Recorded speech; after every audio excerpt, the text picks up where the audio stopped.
sudah selesai sebuah masalah, namun apapun masalahnya menunya Teboto Sosro gitu ya. Selalu yang selanjutnya semoi solution. Biar apa?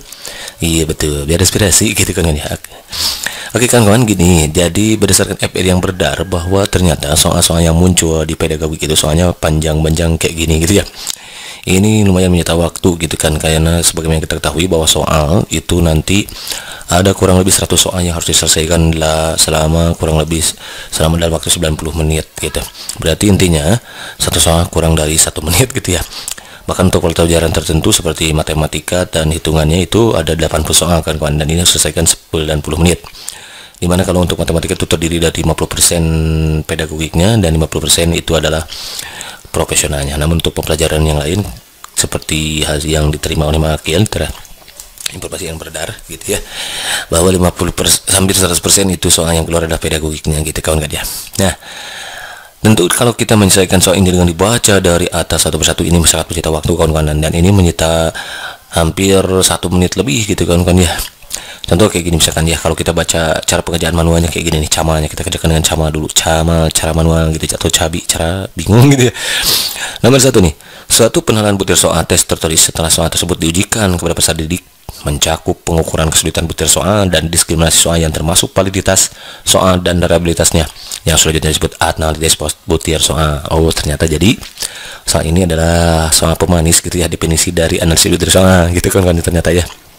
Jadi bahwa analisis butir soal itu merupakan suatu penalahan butir soal tes tertulis setelah soal tersebut diujikan kepada peserta didik gitu. Kalau sudah kita ujikan, maka kita bisa melakukan analisis butir soal. Dari mana? Dari hasil belajar dari mereka gitu, tuntasan belajar mereka, kemudian kita analisis kehasilnya gitu. Kalau setelah isiannya nomor mana saja yang jarang dijawab, susah dijawab oleh peserta didik, nah maka itu hasil dari analisis butir soal berarti gitu kan ya.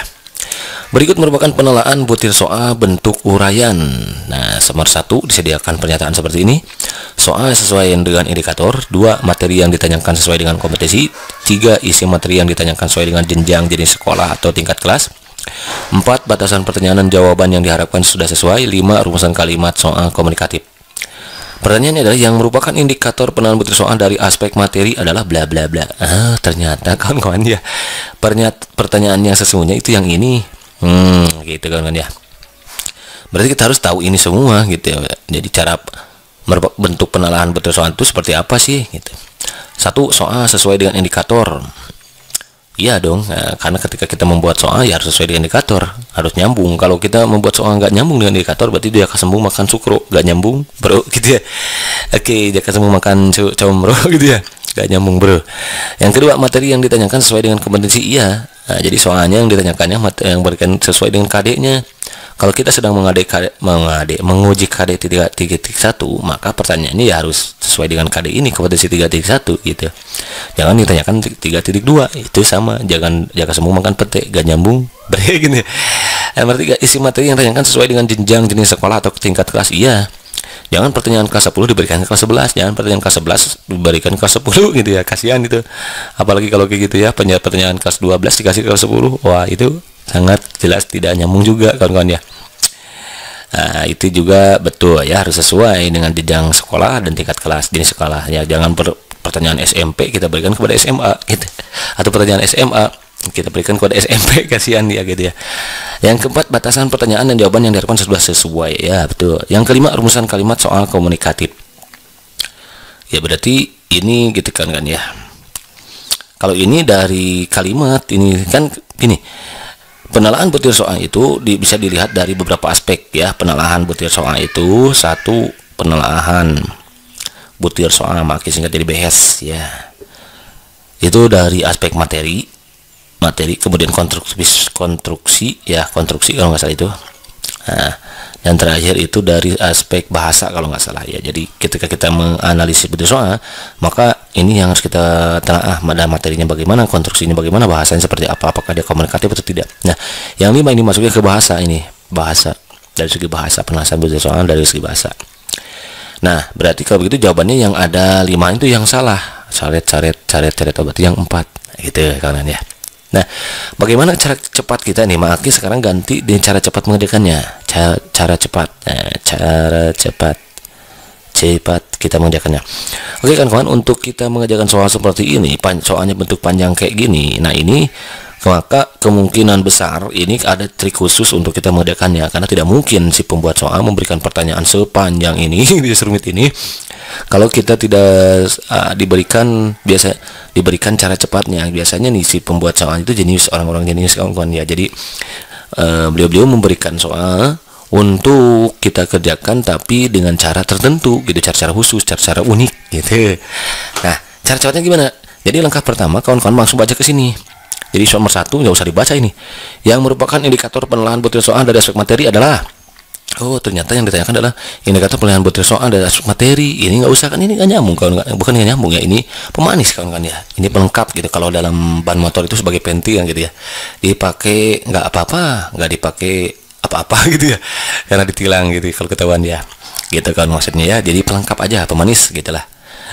Nah, maka cara cepatnya setelah kita baca ke sini langsung nih, kalau kita nggak tahu dengan isi jawaban ini nih, kita cek di mana saja, atau bukan nggak tahu ya, kalau kita ingin cepat gitu, jawaban mana yang paling tepat, kita cek dulu di sini mana yang sering digunakan, berarti itu benar.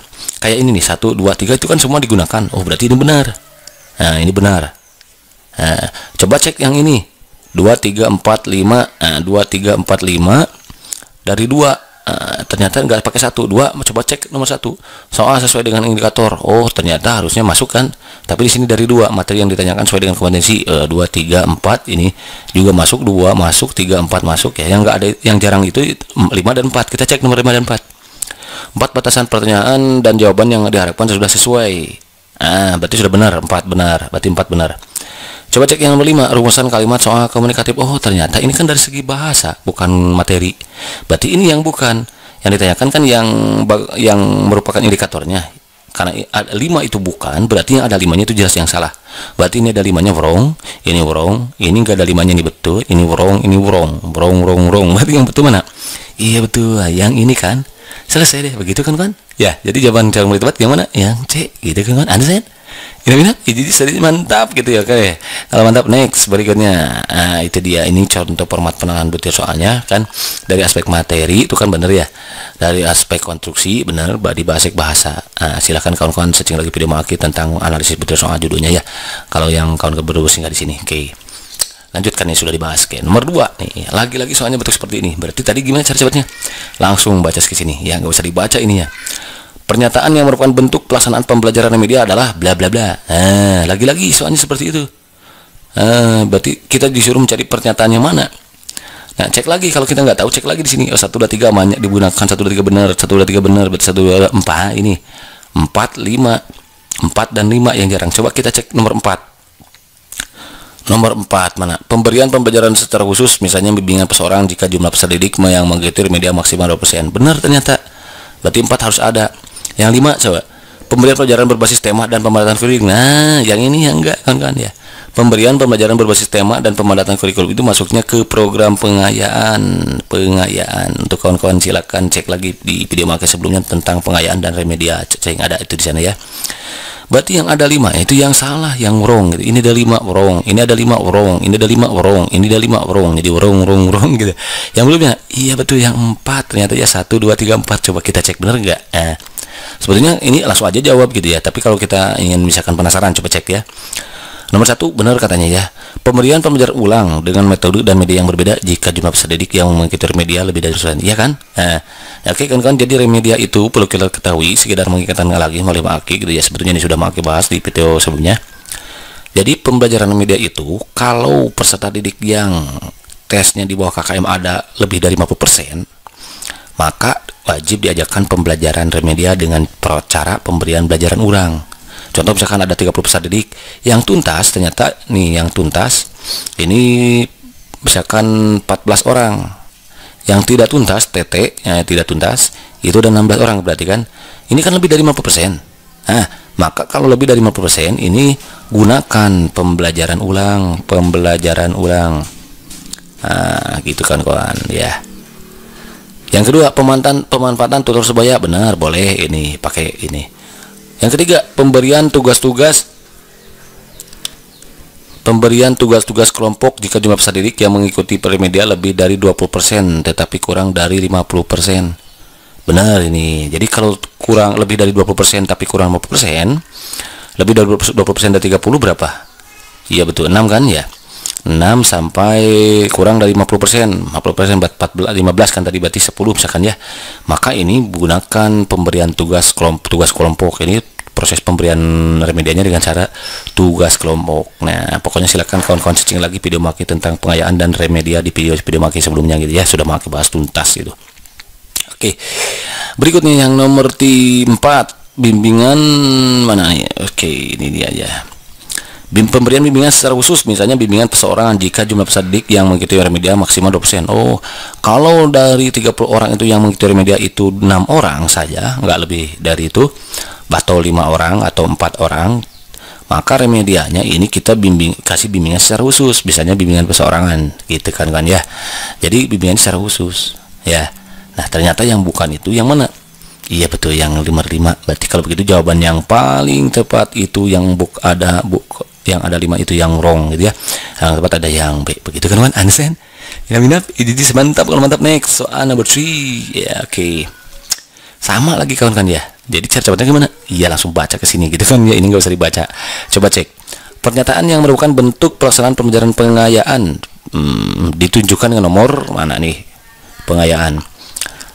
Nah, ini kalau kita nggak tahu ini jawabannya gimana, yang mana ini, oke langsung aja ke sini. 1 2 3 atau supaya cepat lah gitu cara menjadinya ya. 1 2 3 benar, 1 2 3 benar, 1 2 3 ada. Nah, ternyata 1 2 3 yang 1 ini ada. Berarti 1 itu benar kan? Yang nggak ada 1 itu kemungkinan ini ya. Yang membedakan lagi-lagi 4 dan 5 nih, coba cek ya. 4 dan 5. Pembelajaran berbasis tema. Pembelajaran berbasis tema. Benar ya pengayaan itu ya. Pemadatan kurikulum benar, ini benar. Oh, ternyata benar yang 5 yang wrong gitu ya. Berarti kalau begitu yang bukan yang ada 5-nya itu yang wrong. Ini wrong. Jadi kalau begitu jawaban itu yang B begitu kan Ansen. Ya minap. Jadi sudah mantap gitu ya. Oke, kawan-kawan perlu kita ketahui tambahan lagi dari Maki mengingatkan kembali sebetulnya tentang pelaksanaan pembelajaran media sudah Maki bahas gitu ya. Jadi bahwa pelaksanaan pembelajaran pengayaan itu boleh kita lakukan dengan cara 1 belajar kelompok, 2 belajar mandiri. Jadi kita kasih tugas kepada peserta didik tersebut yang sudah melampaui KKM gitu dan dia memiliki kelebihan khusus gitu ya, superior gitu ya. Kemudian pemadatan kurikulum, pembelajaran berbasis tema, kecuali kalau pembelajaran ulang ini untuk mereka yang di bawah KKM, kriteria ketuntasan minimal gitu ya. Oke, next.